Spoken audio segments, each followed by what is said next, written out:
semana pasada, el Ministerio de Salud inició la inoculación contra el virus respiratorio sincicial, que tiene estas siglas DRS, en recién nacidos, con el medicamento Nirsevimab. Bueno, es un anticuerpo monoclonal destinado a los recién nacidos, como te señalaba, y hasta los 6 meses. Y de esta forma, nuestro país, Chile, se convierte en el primero de Latinoamérica en implementar esta estrategia. Hoy es un día histórico, es una invitación a cambiar la historia de los inviernos pediátricos en Chile. Esto lo señalaba la ministra de Salud, Jimena Aguilera. Y bueno, a propósito también que ese mismo día, el 26 de marzo, se declaraba la alerta sanitaria por los virus respiratorios de todo tipo, no solo el sincicial.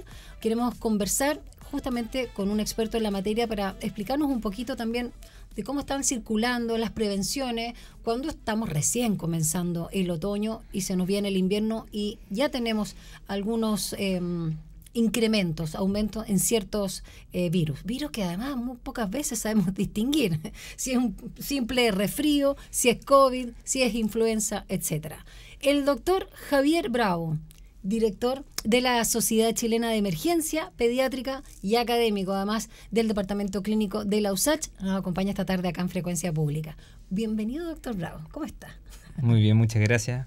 Encantado de la invitación. Encantado de estar acá. Gracias por acompañarnos para hablar de este tema que finalmente también es un tema que se suele hablar todos los inviernos, casi todos los años, pero ya después de la pandemia de COVID-19 tenemos una manera de mirar la salud y sobre todo de cuán responsables somos en el entorno. Te lo voy a decir muy vulgarmente, ya no le estamos estornudando en la cara a la gente. Ya sabemos que eso no se puede porque puede ser en algunos casos literalmente letal, ya no solamente mala educación, tenemos otra visión, pero a veces relajamos porque creemos que la pandemia pasó y tenemos muy claro que en términos pandémicos de la urgencia, sí, según declaró no hace mucho la Organización Mundial de la Salud, pero la verdad es que este virus y otros que además van mutando siguen dando vuelta. ¿Cuál es tu percepción respecto, quiero partir con la comunicación de riesgo que hemos tenido o no hemos tenido en el último tiempo y lo que ves y percibes en la ciudadanía? Mira, en general, la pandemia sí nos ayudó. Siendo bien honesto, comparto completamente tu opinión, porque ya el tema de la prevención de todos los virus, es cierto, tenemos un ecosistema de virus bastante variado, pero la prevención de todos estos virus respiratorios que se comparten como por gotitas, que son pequeñas partes de la saliva que cuando estamos conversando nosotros emanamos y van flotando y que después pueden quedar en nuestras manos, nosotros también las vamos tocando y las vamos repartiendo. Y ahí el COVID nos hizo la ayuda de que la gente ya entendió de que hay que toser aquí en la flexura del codo, de que tal como dicen, no andar tosiendo en la cara a la gente, eso ya cada vez se ve como ya aberrante, como preocupante. Igual pasa. No, todavía algo queda, pero vamos. Sí. Pero ya se nos metió un poquito el chip de que tenemos que lavarnos las manos, de que si vamos a tomar una guagüita hay que lavarse las manos antes de tomar la guagüita. El concepto de que yo no, si estoy resfriado, estoy con un cuadro respiratorio, no voy a ir a visitar una guagua chiquitita. El tema de no fumar en un ambiente donde hay niños también. De a poco, COVID nos facilitó un poquito la tarea en que algo que nosotros rezábamos como mantra todos los inviernos, se hizo como un poquito más cercano y la gente le agarró miedo. ¿Cuál es el problema? De que tenemos mala memoria. Entonces, el COVID ya pasó. Ya fue, el 2021 ya está cerrado. Estamos en el 2024 y empezamos, entre comillas, a soltar un poquito de nuevo las preocupaciones y de nuevo la temática que sea todo se repartió todas las veces de los cuidados respiratorios, ya como que se empezó a olvidar y empezó a bajar y de nuevo nos empezamos a relajar. Y ahora cuando pensamos también en los otros virus, más allá de la variante pirola, que es la que se nombra no comúnmente del COVID, y que obviamente todos estos resguardos donde además incluimos las mujeres en los bolsos, cartera, los hombres también en los bolsillos, en lo que lleven la mascarilla, pero sobre todo cuando vamos, porque ya eso es la alerta a partir de hoy, de hecho, 1 de abril, ya la gente tiene, si va a un centro de salud, tiene la obligación nuevamente de usar la mascarilla. Lo vemos también en el metro o en el transporte público, todavía se ve marginalmente, pero se ve gente que adquirió ese hábito.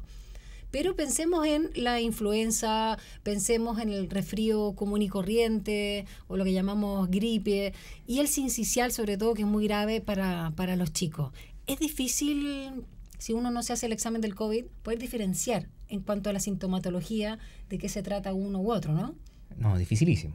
O sea, para nosotros como clínicos, cuando tenemos al paciente al frente, y la historia de todos es bastante similar. Sí. Doctor, tengo moco, coriza, que vamos a hablar nosotros. ¿Cómo se llama? ¿Coriza? Coriza. Ah, Un no nombre, bonito de decir así, en vez de moco, coriza. ¿Ya? Un poco coriza, que está como agüita que nos corre por la nariz, un poquito de tos, y puede que hasta tengamos un poquito de fiebre. Pucha, eso es todo. ¿Ya?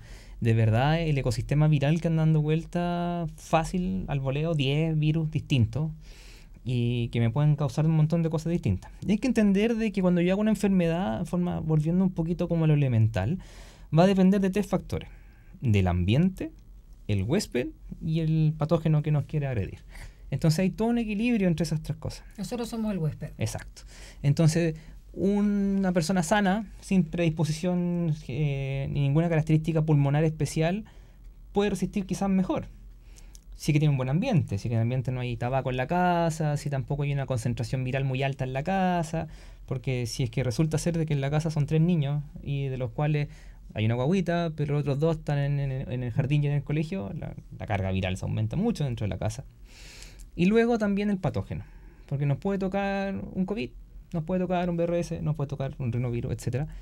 Y si justo nos toca una variante un poco más agresiva, también eso va a cambiar. Entonces, por toda esta mezcolanza, es difícil en el paciente que tengo al frente de saber cuándo va a ser una infección viral grave o cuándo va a ser algo más superficial. Existe, particularmente en pediatría, el COVID es una moneda, en el sentido uno puede tener un COVID y pasó sin pena ni gloria, o tener un COVID horroroso dejando repercusiones pulmonares permanentes.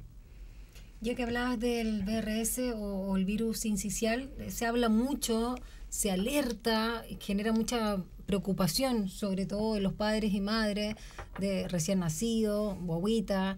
Hablemos de cómo es, digamos, la sintomatología particular cuando ya se agrava, y lo que permite justamente este medicamento, que tengo entendido que no es una vacuna, ¿no? Este anticuerpo monoclonal, que con este medicamento que decíamos que se llama Nirsevimab, y que lo que permite también, y si uno puede quedarse más o menos tranquilo en relación a no tener un cuadro grave.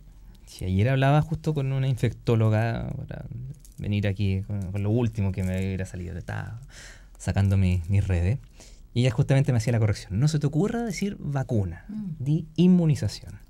Y tiene que ver porque, claro, la vacuna es, yo inoculo alguna parte de algún microorganismo para que mi cuerpo genere una respuesta aprendiendo a defenderse de esa inoculación. O sea, te meten el mismo bicho. Una parte. Una parte, claro. Una parte, es distinto. Puede ser el bicho machucado en términos súper simples, como para que esté blandito. Entonces lo dejan así como listo para que las células de defensa se entrenen con él. Okay. O una parte del microorganismo de la cual las células de defensa sean capaces de incorporar y reconocer. Entonces, en términos muy simples, con la vacuna de repente ingresa una proteína y de ahí nuestro sistema inmune que aprende dice, perfecto, tengo que agarrar, si veo un tipo con un sombrero amarillo con puntos negros, ese tengo que ir a darle. Y hay como están como una señal de alerta, como eso se busca en otras palabras. En cambio, lo que estamos viendo ahora con el Nirsevimab es una inmunización, porque lo que se inocula es directamente un anticuerpo. Ya, el anticuerpo. La defensa. Sí. El sistema de defensa. Sí, el anticuerpo es una proteína que nuestras células generan. Nuestras células generan cuando pasa la infección o se enfrenta a una infección, las células tienen esta memoria que generan como una proteína de memoria que se especializa en reconocer rápidamente al microorganismo cuando vuelva a estar en nuestro cuerpo. Y literalmente le pone como estos rayos láser rojos en la frente, así como, ahí está, vayan a buscarlo. Y facilita la migración de todas nuestras células de defensa, facilita la incorporación de la defensa y poder eliminar el microorganismo. Esas son estas proteínas que se pasa, estos anticuerpos. Entonces lo que se hace ahora con este medicamento es se inyecta en el intramuscular, en el muslo de la guagüita, y se inyecta dirigidamente ya el anticuerpo. O sea, nuestras células de defensa no tuvieron que hacer la pega, en otras palabras.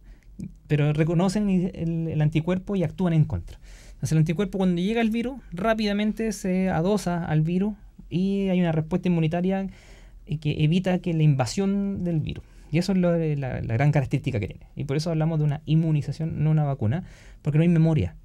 Esto va a durar durante el tiempo que esta proteína circule en el cuerpo del pacientito, y que lo que estudios dicen que pueden ser 70 hasta 150 días. Eso es como lo que sabemos hasta ahora. Entonces tenemos una guaguita que debiera tener como un sistema más preparado para responder rápidamente a la agresión por este virus respiratorio sincicial durante 70 a 150 días, que es medianamente lo que debiera durar el pic del invierno. ¿Y qué es lo que causa un cuadro, o cuando se agrava finalmente el virus sincicial, sobre todo en pequeñas, ¿no? Estamos hablando literalmente de los 6 primeros meses de vida. ¿Qué es lo que ataca y por qué también le da tan fuerte a los niños? Lo voy a tratar de explicar de la forma que yo se lo explico a los papás también. Sí, ¿ya? claro. Porque nuestro sistema de defensa, si yo tengo un virus que trata de agredir mi pulmón tiene unos bronquios que son literalmente tubitos, una tubería de aire, el cuerpo trata de defenderse del virus. Entonces la primera respuesta es generar moco para atrapar el virus y que el moco y que el virus quede ahí atrapado en el moco, y de ahí, con el sistema que nosotros tenemos de cepillo y de cilio, siendo técnico, para expulsar, tosiendo, estornudando, estos mocos salen y los puedo eliminar. Es mi forma como de barrer, entre comillas, el microorganismo. Y además mi cuerpo trata de defenderse y trata como que el bronquio se empieza como a apretar un poquito, como para evitar que el virus siga avanzando, como que aquí hasta aquí nomás. Ya. ¿Cuál es el problema? Que nuestras guaguitas chicas tienen unos bronquios súper chiquititos. Entonces, la lámina de moco que hace puede tapar el bronquio. Y si a eso le sumamos una respuesta que se puede hacer de broncoconstricción, o lo que nosotros hablamos de la inflamación directa de la pared del bronquio, que lo hace edema, que se pone gordita, a la larga el lumen, que es el espacio interior del bronquio, cada vez se haciendo más chiquitito. Y se puede llegar a tapar, porque si llega un espacio chiquitito y llega justo el moco, listo, tapón de moco.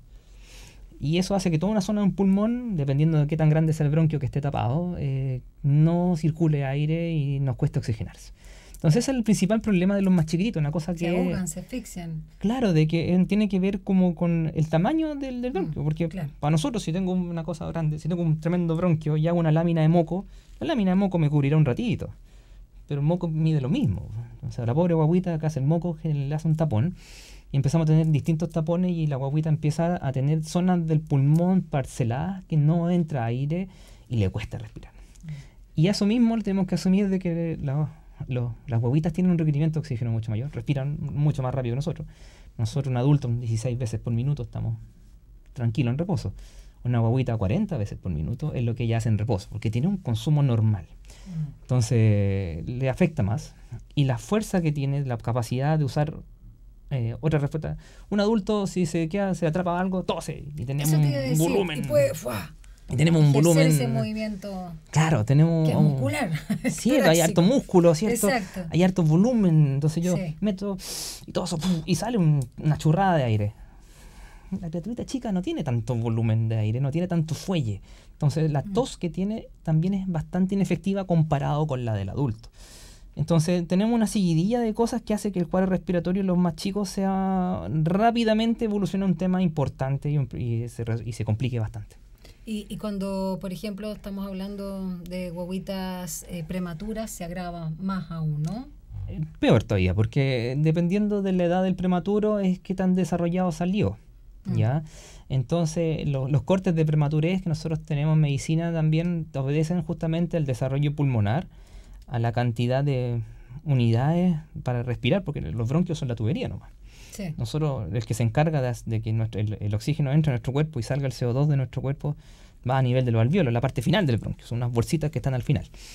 Entonces, los prematuros a veces esas bolsitas no las tienen totalmente maduras, entonces las unidades que nos permiten respirar de ellos son menores, y obviamente tienen menos fuerza, mueven menos, son más susceptibles, el sistema entero está falto de desarrollo, entonces hace una respuesta totalmente más lenta, le faltan otras cosas. Y eso es donde, no, el prematuro, BRS es un problemón. De hecho, en las neos incluso a veces, con tal de que uno llega resfriado, ya te dicen, usted fuera de aquí. O sea, ni siquiera el personal de salud dentro de las neos no tiene que ser sanito. Y eso es lo que hace que las neos sean como estos templos de que no entra alguien de afuera, no entra. Las neos tienen que estar muy protegidas, y obedece a esto. Javier, y para finalizar, también para tranquilizar a la gente y esta noticia de lo que decía la ministra Aguilera, ¿no? Del MinSal, que es histórico, que cambia finalmente y es un hito nuestra trayectoria de los inviernos pediátricos, el Nirsevimab, complejo nombre que le ponen, Nirsevimab, es una inoculación preventiva que tienen que no hay que tener los síntomas, es decir, es parte de un programa, ¿no? de inoculación, para no decir vacunación, donde los padres, las madres, tienen que llevar a sus guaguitas de recién nacidas y hasta los 6 meses para inocularse. Hablemos de esa importancia. Sí, mira, sí. El Nirsevimab, que también me cuesta decirlo. Pero ya te lo aprendiste. Nirsevimab. Tuve que hacer ejercicios para pronunciarlo bien. A ver, como digo, esta inmunización, ya, ¿qué es lo que sabemos? Ya, este medicamento está dando vuelta desde el 2022 más o menos. ¿Ya?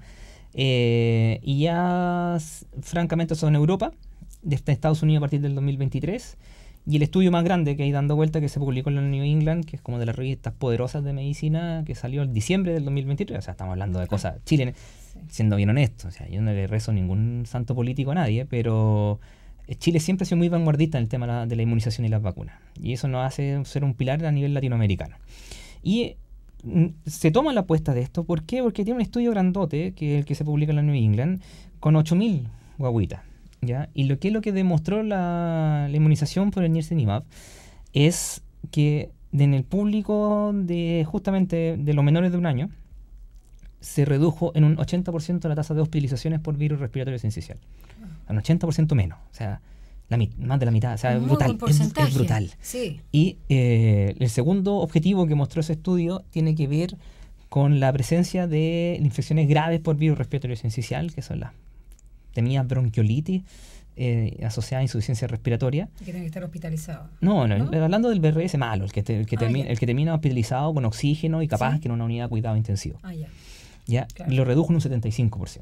Entonces, y la respuesta, el estudio es Francia, Alemania y el Reino Unido.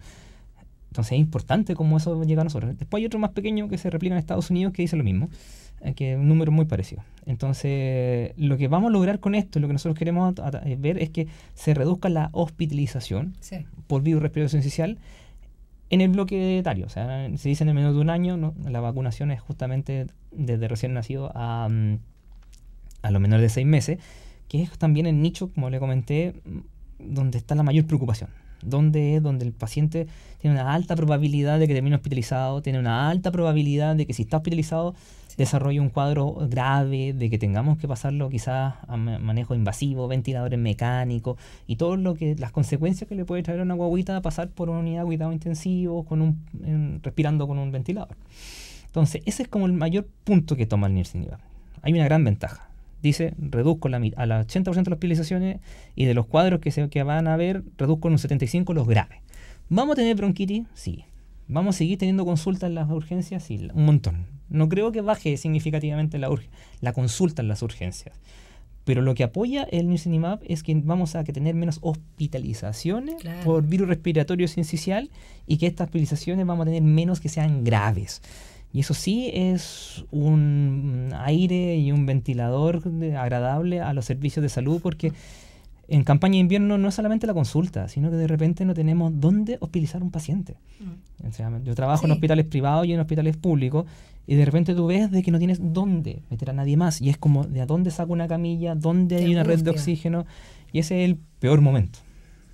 Javier, bueno, aprovecha de hacer el llamado. Nosotros acá en la radio siempre también conversamos con autoridades del MinSal o también con académicos, infectólogos o pediatras que nos están hablando justamente de todo el tema de los virus respiratorios, pero obviamente la mayor preocupación sigue siendo justamente el virus respiratorio sincicial, y por eso también y tú lo ratificas ya con argumentos, es una muy buena noticia este medicamento Nirsevimab, este anticuerpo monoclonal. Así que ahí está tu cámara, por si quieres también invitar a padres, madres, familias en general para que lleven a sus niños y sigamos con esta estrategia de inmunización y vacuna también para los otros virus, que es muy importante, adentrándonos al invierno. Claro, gracias. Especialmente papá, mamá, de verdad, ayúdenos a ayudarlos. Yo sé que es una frase que lo usamos mucho durante la pandemia, pero este medicamento ofrece una tremenda ayuda. Es horrible tener que pasar los sustos de estar con nuestro hijo, nuestra guaguita chiquitita, estamos hablando principalmente de los menores de 1 año, que la pasan mal con este virus respiratorio sincicial. Y esto es una tremenda ayuda. Por favor, tómenlo a recaudo, vayan a tomar la inmunización por el Nirsevimab, nos va a ayudar. Pero ojo, esta es parte de las ayudas. Tenemos que seguir preocupándonos de mantener las buenas condiciones de salud en la casa, evitar fumar cerca de una guaguita, el no fumar dentro de la casa. El fumar afuera realmente tampoco sirve mucho, es más para la gente que fuma. No fumar. Definitivamente no fumar. Lavémonos las manos, acordémonos de que tenemos, antes de cuando lleguemos a la casa, lavémonos bien las manos, antes de tomar a nuestra guaguita, cuando saludamos a nuestro hijo. Si trabajamos con mucha gente y está en nuestro ambiente de trabajo hay alguien que está resfriadito, preocupémonos de la casa de que lleguemos y cambiémonos de ropa, tengamos ropa para estar en la casa. Y evitar, en lo posible, particularmente en el invierno, evitar ir a lugares conglomerados. O sea, llevar una guaguita de 1 mes a un mall de paseo realmente no es lo mejor. Existen otros paseos mucho más agradables para una guaguita. Ventilemos las casas a mediodía, cuando aprovechemos el solcito, y tratemos de ir haciendo limpieza, que es lo que todos sabemos de la pandemia, no olvidarlo y tenerlo ahí presente. Virus respiratorio sincicial siempre ha sido el enemigo del invierno, sigue siendo 2/3 de la torta de las infecciones respiratorias, pero no es solo él. Ya con esto no es que nos vamos a quedar todos cubiertos contra todo y que vamos a hacer un escudo infranqueable frente a los virus. No, hay otros tantos más que por fortuna no son tan agresivos como el virus respiratorio sincicial, pero existen. Entonces hay que estar atentos, hay que maximizar las cosas. Esto es una ayuda enorme, por favor, siempre les digo, tómanlo en consideración. La invitación es que inmunicen a sus niños. Hay un montón de información, lean realmente los efectos adversos que tenemos de la inmunización, que son cosas que siempre preocupan. El estudio más grande que yo le cuento, que este de 11.000 guaguitas, realmente el efecto adverso más frecuente que se vio es que se enrojeció la piel en la zonita del muslo, porque obviamente hay una inoculación. Claro. Si algo cutáneo, que la guaguita va a andar mañosa por eso, porque obviamente hay una molestia local, pero nada grave. Como todo medicamento, tampoco un 100% existen, pero realmente la publicación habla de menos del 1% de complicaciones severas. Entonces es un fármaco que está dentro de toda la seguridad que nosotros podemos brindar. Y Chile, nuevamente siendo pionero en esto, marcamos diferencia y aprendamos de que también, si nos miramos lamentablemente al resto de nuestros vecinos, en nuestra respuesta en los procesos de vacunación nos permite tener una salud mejor y mejor no lamentar mal adverso. Acuérdense, no tomen noción de eso y no olvidar que de repente podemos prevenir que nuestra guaguita la pase muy mal. El director de la Sociedad Chilena de Emergencia Pediátrica, académico también del Departamento Clínico de la USACH, doctor Javier Bravo, nos ha acompañado esta tarde en Frecuencia Pública. Muchas gracias, que tengas preciosa semana. Muchas gracias a ustedes, que les vaya maravilloso.